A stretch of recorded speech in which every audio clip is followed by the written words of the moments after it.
Welcome Tuesday afternoon to another AMA Ask Me Anything. I am Mayor Tom Dermody for the City of LaPorte and joined again for our weekly Tuesday update, Dr. James Leonard from LaPorte Hospital. Welcome once again, Dr. Leonard. Thanks a lot, Mayor Tom. Appreciate it. Happy to be here. Hey, we're glad to see you this week again to update you on everything that's happening. Doctor, it looks like that maybe we're seeing the top of the curve go down. What do the numbers look like? Yeah, definitely within our own northwestern counties, it does look like there's a trajectory that looks like we are going through a bell curve now, and we're definitely on the downslope when we look at total number of positive cases per day. When you pan back and look at the state as a whole, it's a little bit harder to tell. Those central counties, they still having some days where they'll peak pretty high.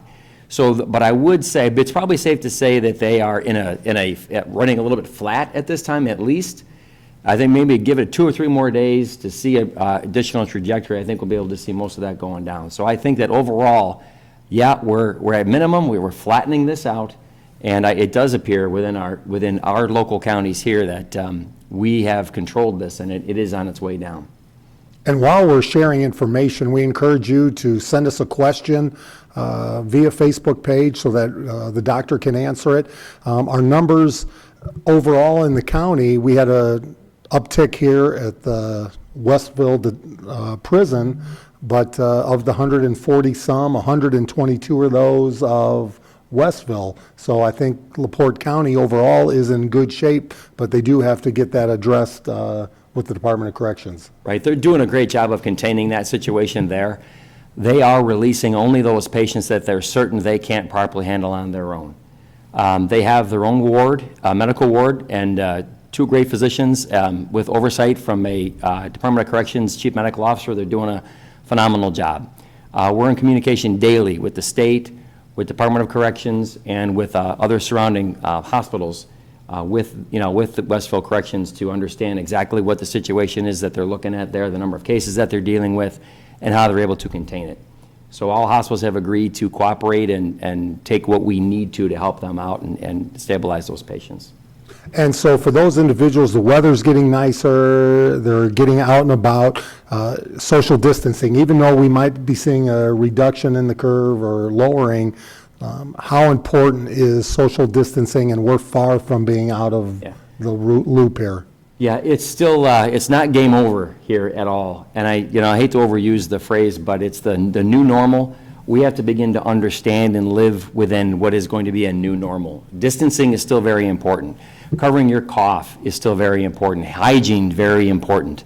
Essential travel is necessary. Essential shopping is necessary. But where you can prevent grouping up when people more than 10 in a group and things like that, where we can still make choices to prevent that, it's going to go a long way. This virus is still, it's no less contagious.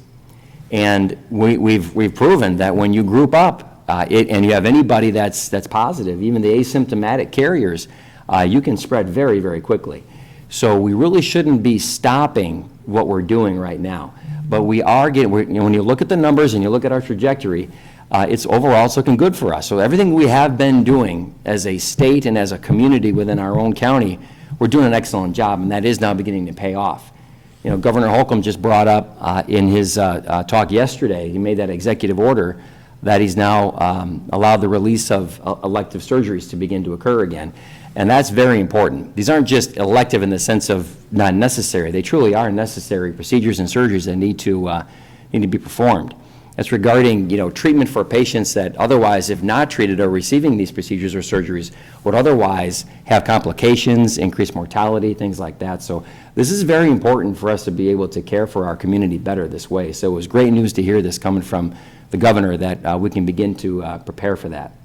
And so just to state how important it is to have elective surgeries, you're dealing, or LaPorte Hospital and many hospitals are dealing with those individuals that could not get surgery or having to come back into the ER to have a situation addressed because they couldn't get that surgery, correct? Yeah, that's right. If these patients don't receive the medical care that they need, the procedures and the surgeries that are indicated, they will become unstable and they will end up in the emergency department requiring emergency medical care. That's not what we need.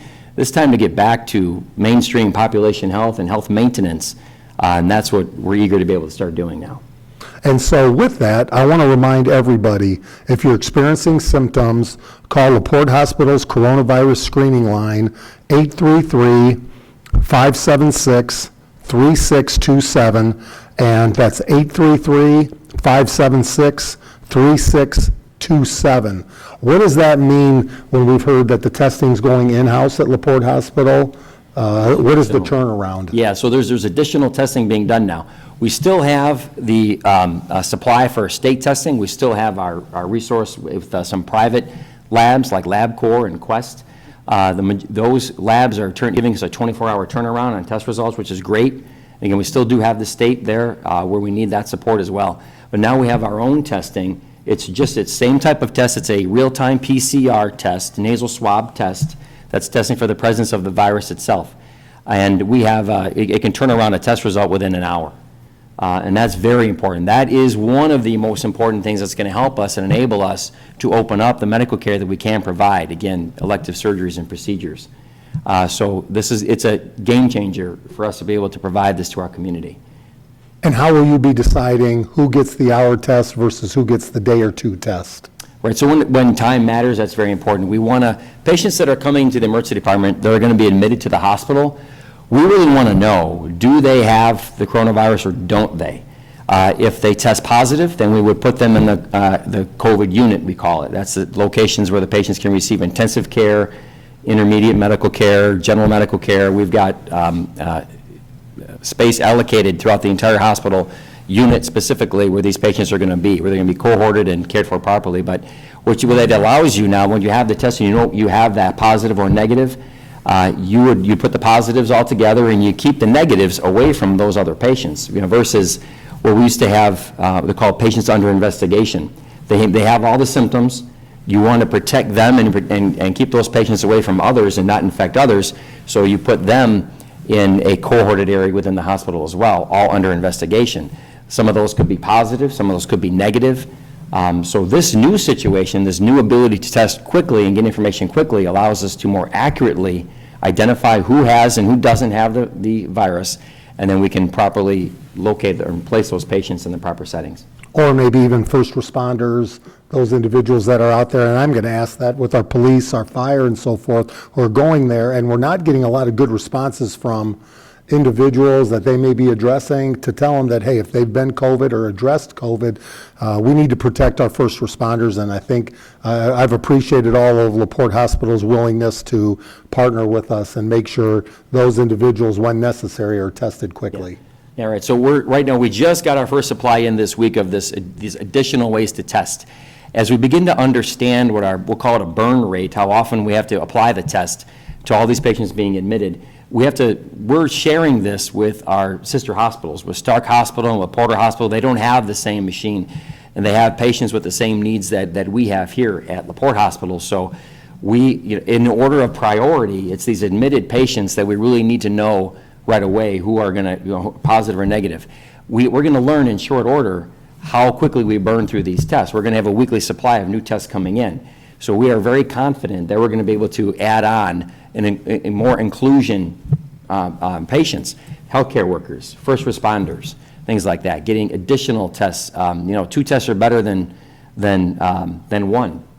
That's because these tests don't have 100% sensitivity. You can have some false negatives.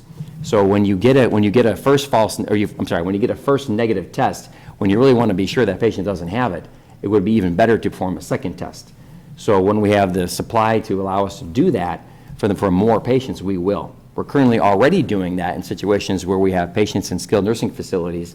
For these facilities to accept their patients back, most are requiring that kind of a 2-test kind of a scenario. So we're doing that where we need to. So it's all about prioritization of who's going to benefit most from these quick turnarounds and how much we're getting in. Obviously, our goal is to keep getting more supply in at a faster rate so we want to test the majority.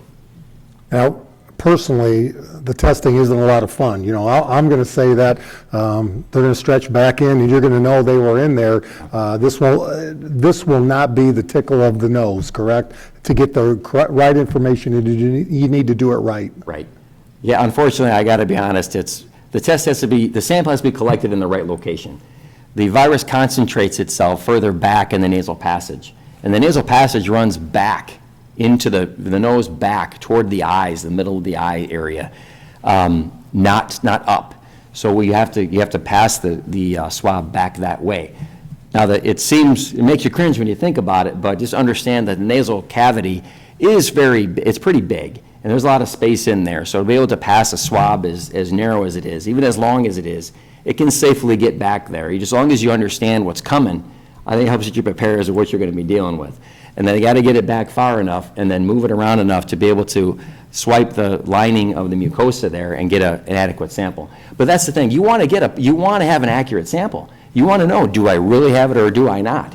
If you did a little nasal tickle and you're told you don't have the coronavirus, you have to ask, well, is it because you weren't trying to collect, you weren't getting a sample from where the virus is highly concentrated? You don't want to be told you don't have it when in fact you do. Great. Well, and so also antibody testing, that seems to be a popular question. Can you explain antibody testing, and will frontline healthcare workers be able to be tested for that anytime soon? Yeah. Antibody testing is going to be, that's meant for, ideally, it's going to be what we're going to need for universal testing. We need to know as a country, and when you look at states and geographic areas, regionally and statewide, you want to know where have most people been exposed. You want to know, have you been exposed, number one, and are you immune, number two? The best type of antibody test is called a quantitative IgG and IgM. Quantitative meaning you get an absolute number or concentration of those IgM antibodies and those IgG antibodies. IgM antibodies, when those are present, they're telling you just got exposed or you're actively infected or coming off the tail end of being infected.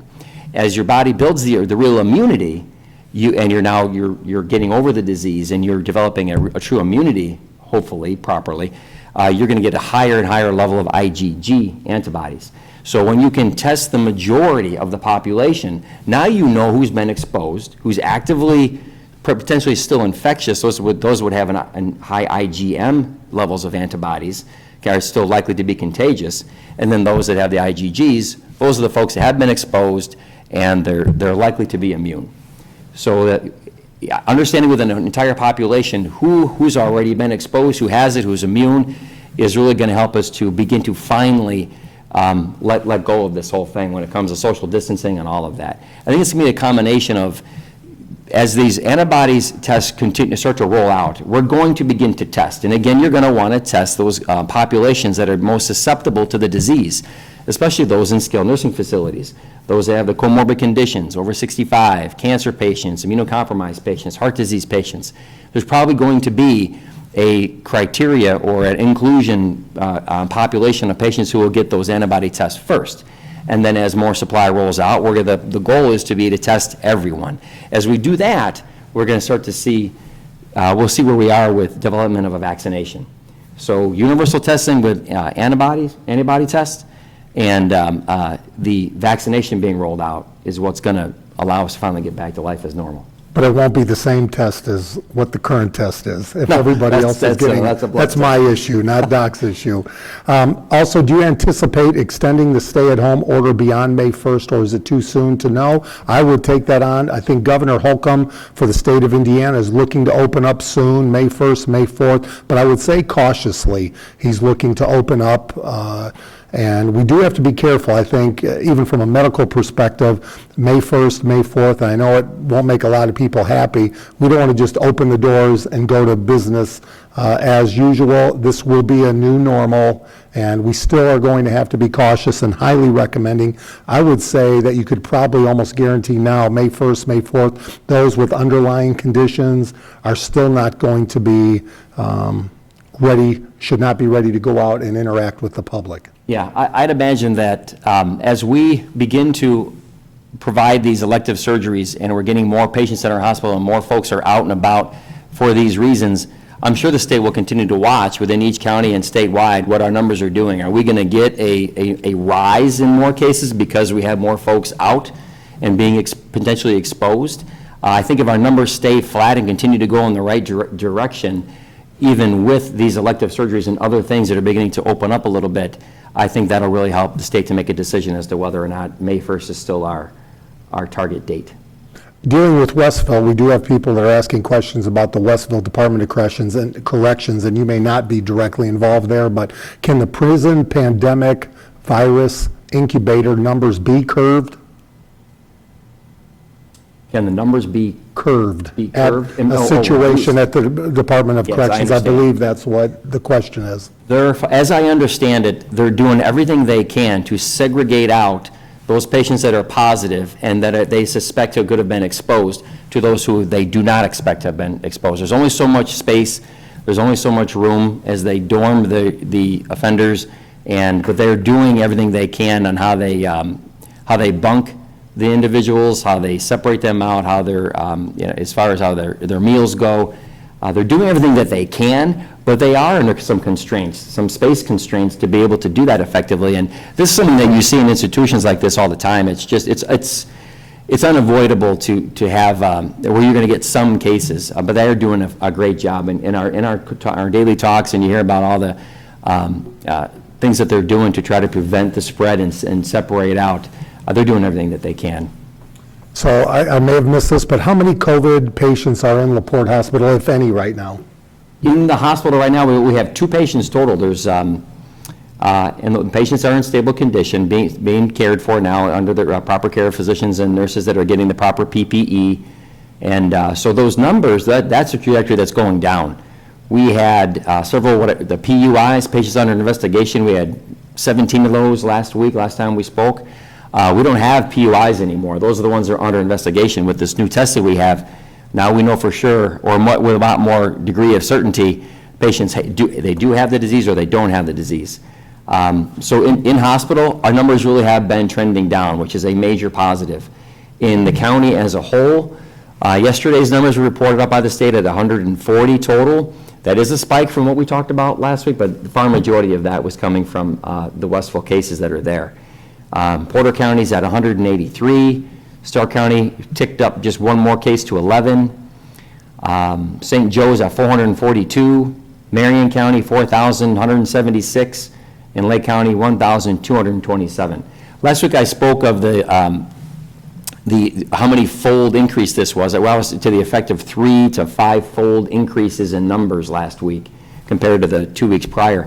These numbers are just fractions of an increase. So again, this clearly illustrates how our numbers are trending downward. So with deaths that have been pre-existing conditions get pinned on the virus rather than the pre-existing condition, how accurate are the numbers? Because I know that's a question. People say, hey, he was going to die, and this individual was going to die anyway, had a pre-existing condition. And how is that separated from COVID and so forth? How would you answer that? Yeah.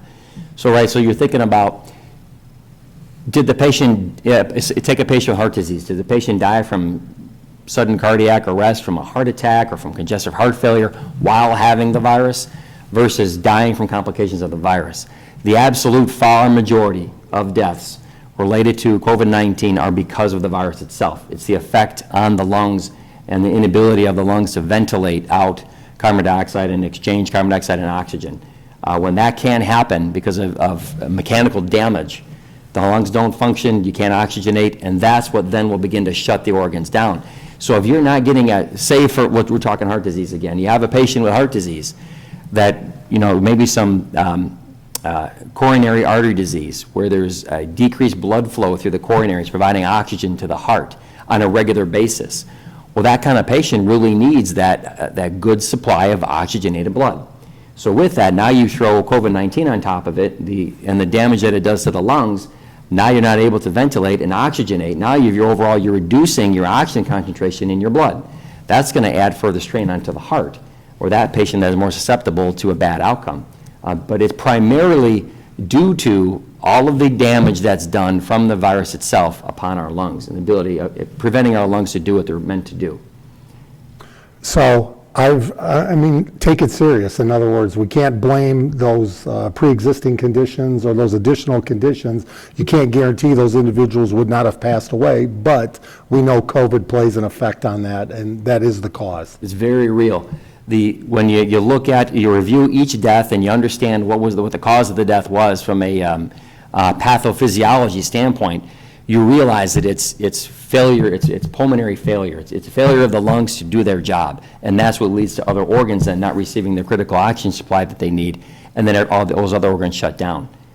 That's sepsis, and that's what's going to get you. Here's an interesting one that I've heard a lot about. I read articles stating that people who have recovered are now retesting, sorry, my eyes are getting bad, positive as late as 35 days later. They're saying the virus is reactivating in some recovered patients, and they aren't sure if those people are again infectious. What does that mean for herd immunity? Right, that's a very good question. So the honest answer is we're still learning a lot about this virus. You have to first identify those patients and verify that a particular patient tested positive. There's a low degree of false positives. So if a patient does test positive, it's very likely that they truly do have that strain of coronavirus. It is COVID-19. So to test positive once, go 35, as in this example is, go 35 days out, become symptomatic again, get tested again, and then test positive again. We're talking about the PCR test, the current nasal swab PCR test that tests for the presence of the virus itself. There's no denying that then. If you're a positive 35 days prior and positive 35 days later, that doesn't jive with what we're hoping for, that our bodies are, most people, our immune systems are becoming aware of this virus, and we're building up our IgG antibodies to it, and we're developing a memory immune response to this. Most people, most patients would do so. Some don't, and we still have a lot to learn about how this is going to affect herd immunity. Does it just mean that since I've got exposed and I've got IgG antibodies, that means that I am immune, I'm safe, I'm part of the herd that just won't get it? Or is this going to be something that's mutating? Is the virus going to mutate over time, where I had one form of COVID-19 some months back and it mutated, and now I've got some other kind of a form? When you do, I would say this, so this is entirely unknown. This is just all speculation right now on how to try to answer a question like testing positive one day and 35 days later you test positive again. There can be things like mutation of the virus, but the faster a virus mutates, the less stable it is. And that actually, typically, historically, that bodes well. Well, and you can't answer for all doctors, but do you see doctors giving antibody tests now, your own medical doctor, or are those not ready to be released yet? It depends on the location and the ability of each facility to get their hands on those antibodies. The far majority of the antibody tests, as I understand it, what I'm told, are going out to the East Coast, going out to New York, New Jersey, other areas where they're really getting slammed. They're trying to universally test as fast as they can out there, and they should. As we start to get supplies in, we're going to be able to do those antibody tests. Here currently, locally, we don't have the ability to do any high volume of any antibody tests, unfortunately. We have the analyzers and ability to run these tests. If we just got the test kits, we'd be able to do that. And our hospitals are doing everything they can to drill down on suppliers and getting our own supply in. We got massive orders out, and we're talking to all new types of distributors on a very real, on a daily basis to try to make this happen. We're trying to get help from our corporate partners to do more of that work for us. They're fighting that battle for us as well. We're reaching out to multiple different states and suppliers and all over the world to try to get our hands on supplies, on PPE, on different forms of testing, and the PCR test plus the antibody test. I don't know if this is a separate answer, but do you believe the lockdown is helping or just prolonging this? Do you think that letting it run its course and creating the herd immunity is better? By locking down like this and distancing like we have been doing, it absolutely does prolong the duration of how long we're going to be dealing with this. The immense concern, though, is that if we didn't separate out and we didn't drag this out, you're going to infect the far majority of the population all at one time. And that kind of like is what I was referring to last week. We had a good discussion about this. This virus is extremely contagious. And as you see in patients that don't have a strong immunity and aren't otherwise healthy, they don't do well with this. This virus can really knock you down and take you out.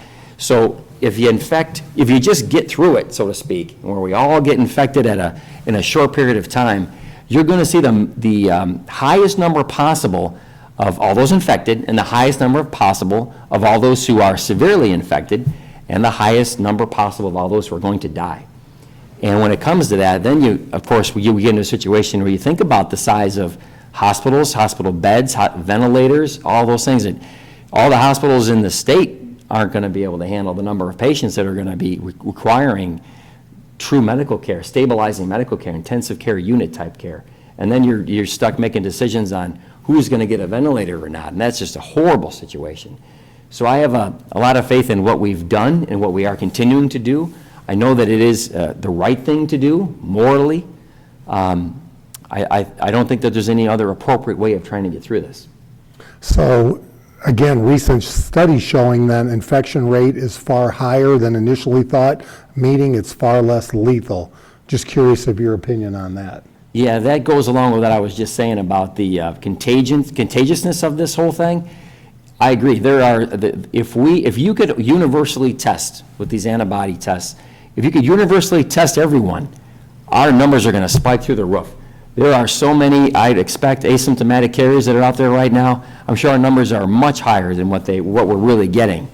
So if you add all those other positives into the total number of deaths and to calculate your mortality rate would be much, much lower. But that still doesn't change the number of patients who have a decreased immunity, have a decreased ability health-wise to fight this virus off effectively. They're still all there. We wouldn't be infecting more of them if we didn't separate out and drag this out. Those numbers would still be extraordinarily high. Boy, Dr. Oz has nothing on you. Everybody's loving on you right now. What are the anticipated health effects of long-term lack of social isolation? That's an interesting question. Yeah, I guess we're all a huge case study in that right now. The longer you go, right? And to be very serious about it, it depends.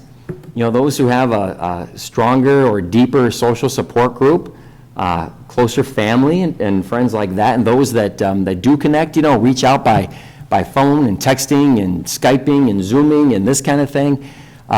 Please do get as clever as you can on socially connecting. If it can't be physically, if we have to maintain physical distance, at least we still need to be communicating. Some forms of communication are better than others, or better than nothing, I should say. Talking on the phone is better than nothing. Talking on the phone, be able to see your loved one or a friend in a video, that's better than just on the phone. So do what you can to try to fight against this social distancing that we're dealing with. We are creatures we're social creatures, and we need each other, and we rely on each other.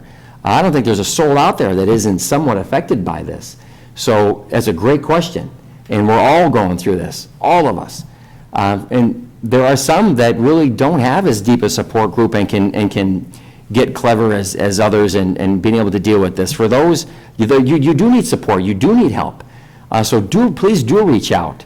Call the hospital, call a friend, reach out there is help out there, and you can get that. We don't want anyone to have to suffer through this. And LaPorte is an amazing community, how we've all gathered around and for the most part supported each other, supported what's going on and not taking negative shots and knocking people. We have a special community, and together we're making this, we're going to get through this. Yeah, I think to add a little bit more to this point, it's not just about opening up the economy. It's not just about optimizing or improving the quality of medical care that we're trying to provide for our community. There is this social component. That is another reason for us to want to get out, to want to try to test the waters. But that's where this new normal really has to take effect. We have to continue to be real about this and be serious about this. Continue to keep our distance. Continue to be aware of what we're doing and try to prevent spread. If we can do that, then we can get out there sooner. And we'll have to take direction from the governor, from our state, on what we can do. But I'm just as eager as the next guy to get out there and get moving again. So I'm going to put you on the hot seat a little bit here. The theory's floating around in cyberspace that ventilators actually aren't helping because they're still able to get air to the lungs, but the issue is the liquid. There is a theory that the better way to treat this would be how they treat high altitude sickness. Not, again, any thoughts there? That's a good question. So we're learning a lot about this disease and how to most effectively treat it. It does appear that in at least some patients, those that go on a ventilator, you have a really hard time getting them off the ventilator. But we do know the mortality rate is high for those patients overall that have to be put on a ventilator to begin with. So another thing we've learned is that it's do everything you possibly can to keep the patient off the ventilator.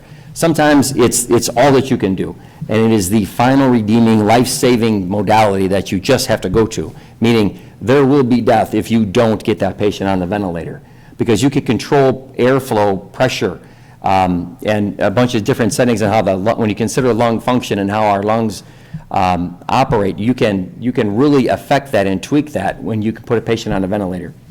You can recruit more alveoli, they're called. That's the little air pockets in our lungs that do the exchanging of oxygen and carbon dioxide. You want to recruit as much of those able-bodied portions of the lungs to do their work.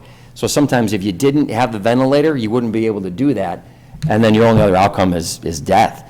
But on the flip side of it, we should be doing everything we possibly can to keep the patients off of the ventilator. There are some modalities you can use. The point was treating it like high-altitude pulmonary edema, high-altitude sickness. That's what there's a component of that, which is called the pulmonary edema component. That's right, high-flow nasal cannula, humidified and warmed. High-flow nasal cannula is one way to do it. You're still providing a higher concentration of oxygen into the lungs, and in a way that's not damaging to the nasal mucosa and the trachea and the lining of the lungs. That does show a lot of benefit. There's something called an oximizer. That's another way of doing it, very similar to a high-flow nasal cannula, where it allows you to bump up your concentration of oxygen. And so those patients, we have those, and we're doing that. There should be no reflexive patient that doesn't look good on a nasal cannula, and they're getting their meter dose inhaler treatment, and it looks like they need something. Let's put them on a ventilator. That is a no-no. There are bridging steps that you can take and that we should take and we are taking to make sure that we're going to run patients through every other possible modality first before you go to that final decision to go to a ventilator. So obviously we know social distancing, washing your hands, cleaning tops, surfaces, and so forth are so important to this. But what else can individuals do to build their immunity, if anything? Does taking additional vitamins, over-the-counter help at all? Well, it's the best way to answer that is just to otherwise, overall, stay healthy. They've looked at studies of taking prophylactically hydroxychloroquine, taking massive high doses of vitamin C, multivitamins. You can do yourself a world of harm by doing those things. There's no study suggesting that any of those modalities are helpful to help you prevent from getting the disease. But overall, if you are generally in better health, if you were to get exposed and infected, you're more likely to be able to fight that infection off better. So it's about getting good regular exercise, getting good sleep, trying our best to eat healthy.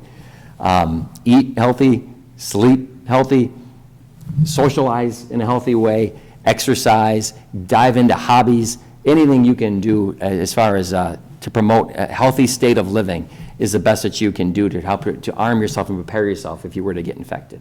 And recommend any of those wonderful Netflix series. Ozark is one of my favorite. Check out Ozark. You can get 3 years of that. I would highly recommend Ozark or Homeland. Here's another one. If you believe you've had this virus with little to no symptoms, is the antibody test the only way to know if you could donate plasma or not? They would do a blood test on you, yeah. You'll go through a screening process where you'll be asked a series of questions, very similar to like when you call the hotline. They'll ask you about, have you had any symptoms? If the answer to that is no, then they will allow you to then donate. You can donate plasma. It's called convalescent plasma. And they will test that to see if you are a carrier. If so, you should have high levels of IgG relative or relevant to the coronavirus, and your donation of convalescent plasma is one of the treatment modalities that really has shown a lot of promise in being able to turn these patients around. So, and even if, I would suggest anybody that's out there that's willing to and wanting to help and wondering, can I donate? Whether it's a convalescent plasma or otherwise just donations of blood, That's extremely important. We still have patients on a very regular basis that are still in need of blood transfusions for all kinds of reasons. And with our social distancing and fear of going out and doing things, the Red Cross has had a difficult time in getting enough blood supply. So if you're feeling healthy and you're feeling up to it, you can donate. Please donate. Donate for the sake of just any of the blood products is incredibly necessary, and we're in shortage of all of that. So please do it for that reason alone. And where you qualify for a convalescent plasma donation, they'll take that too. So reach out to the American Red Cross. There's all kinds of different forms of information out there on how you can learn to donate. It'll all be very clear if you hit that site. Or you can take the deep nasal test just for fun if you wanted, which is the top of my priority list here. The antibody test, they said, do you believe the articles that state it's only 20 to 30% reliable from the antibody test? It depends on what you're asking about. It's much more reliable than that to get you your, when it gives you an indication or a number of how many, is there IgM antibodies present, yes or no? And if so, what's the concentration? Is there IgG antibodies present? If so, what's the concentration? That's the quantitative version. There's other versions of this antibody test that are ELISA driven that are called qualitative, like you either have it or you don't. Those sensitivities are lower. That version of the antibody test has a lower sensitivity than the qualitative one. The qualitative one is the one that we're all looking for. So no, they're much more sensitive and specific than 20 to 30%. Now, I'm not sure how serious this is, and I know this individual, love this guy. Are hot tubs in the back of pickup trucks a bad idea? I have a feeling. No, there's no harm with that. I just make sure you got strong enough shocks and struts on the back of that to hold up all that water. But no, there'd be no harm. Keep 6 feet of distance from your partner. I've got to be nice to him because his son is a highly recruited quarterback out of California, and we're trying to get him to Purdue any way possible. So I got to be nice to him. I don't want to upset him. But, okay, can we get the Red Cross to come out and do socially distanced blood drive? Is there a local spot to donate? We can certainly ask the Red Cross, but as well as that, do you see concerns doing that? Concerns about it? It's available through the hospitals. As I understand it, American Red Cross comes out 2 times a week to the hospitals within our system. When I say our system, I'm talking about Stark Hospital and Porter Regional Hospital also. 2 times a week, they come out to collect blood draws. If you go to, it's laportehealth.com, I expect that there's information there. If there's not, please call the regular number at the hospital.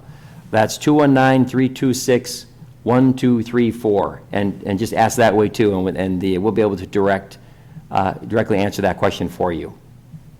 Boy, Doc, and I tell you what, we have been, I'll tell you, the public here, our residents we are so fortunate to have Doc Leonard here every week. I don't know another community that a doctor has taken the time to do this, and we certainly appreciate it. I think you give great information. I'm going to update a few things here from the city perspective. The spring cleanup has been postponed. We will hopefully have a date soon, sometime in May or June. With the trash collected at spring cleanup, often being loose and unsealed, it's not safe for RTS, so make sure everything is wrapped tight regarding your cleanup. It also looks like Ziegler Road for your yard waste will be closed until maybe May 4th, so if you can hang in there till May 4th, that is a county decision that we're supporting. Ziegler Road, hopefully mark your calendars for May 4th. Also, while you're home, while you're spending the time social distancing, every dollar that we can receive will help the local communities. Please fill out your census. That's how we do generate dollars, based on the residents filling out their census. And also, check out the City of LaPorte Facebook or mine, Take 5. Jess Bruder has put together a great program for the first 50 people. It's blowing up. Or if you can go out in the community in the City of LaPorte, take 5 minutes, clean up some trash in the area, take a picture, email it to Jess Bruder. Check out our City of LaPorte website, Facebook, and we'll make sure we get a T-shirt delivered your way, one of the orange LaPorte Proud T-shirts. So thank you with that. I know we're finishing up, but more comments are coming in here. And let's see. everybody's giving love to Dr. Leonard. Thank you so much. And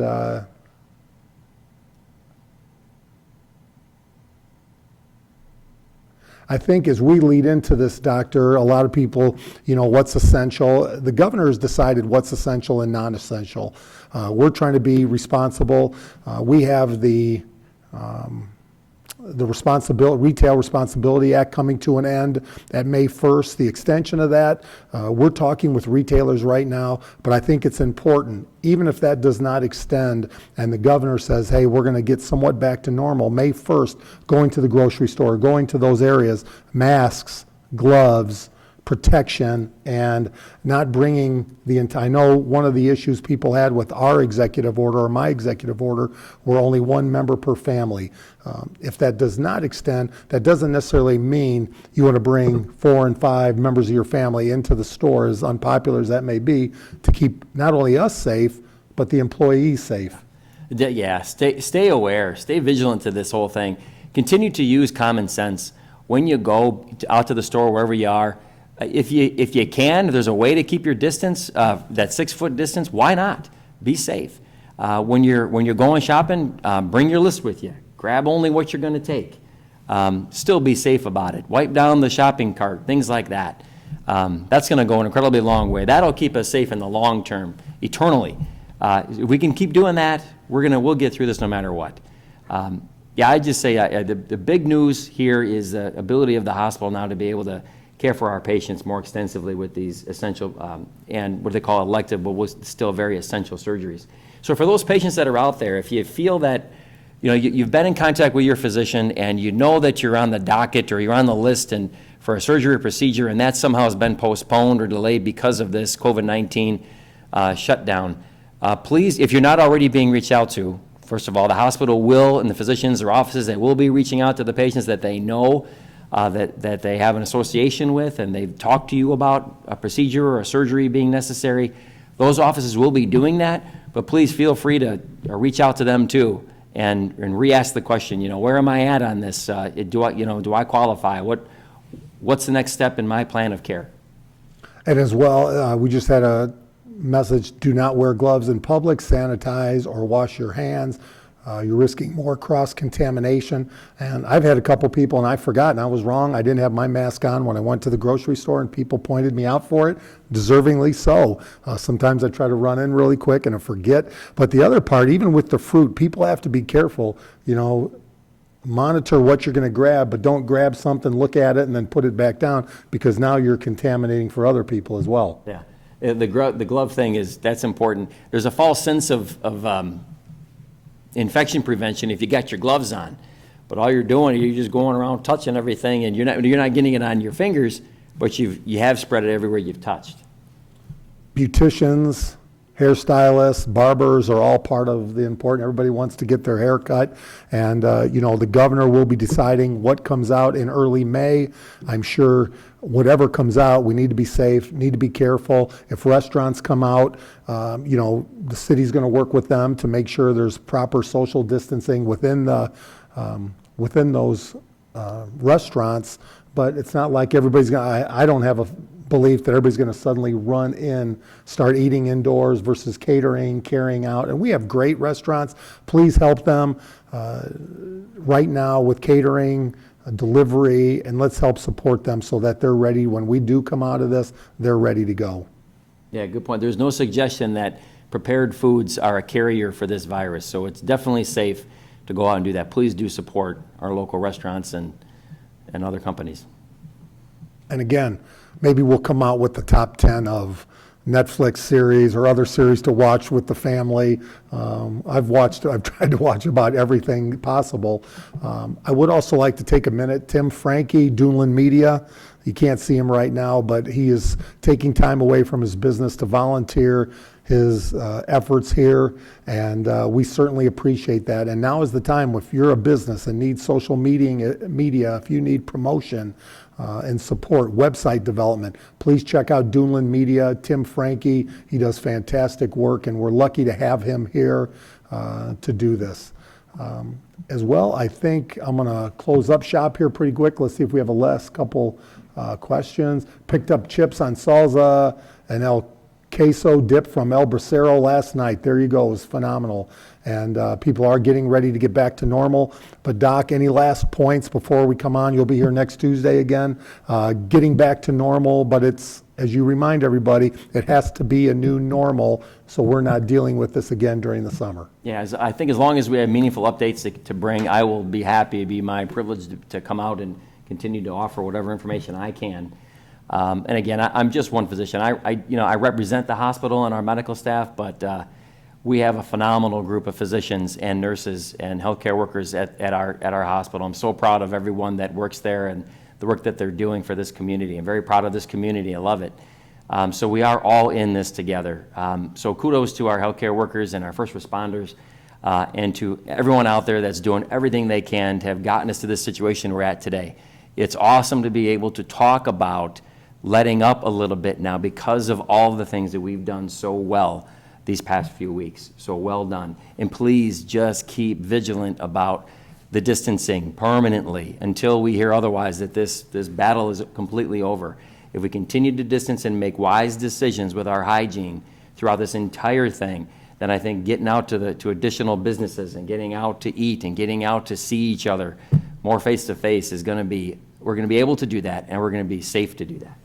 And if someone has a symptom, what are the symptoms that someone should say, okay, I better call the hotline number at 833-576-3627. Don't play around if you feel like you've got something, but what are those symptoms that someone should call the hotline for? There's a very high rate of COVID-19 coming with a fever.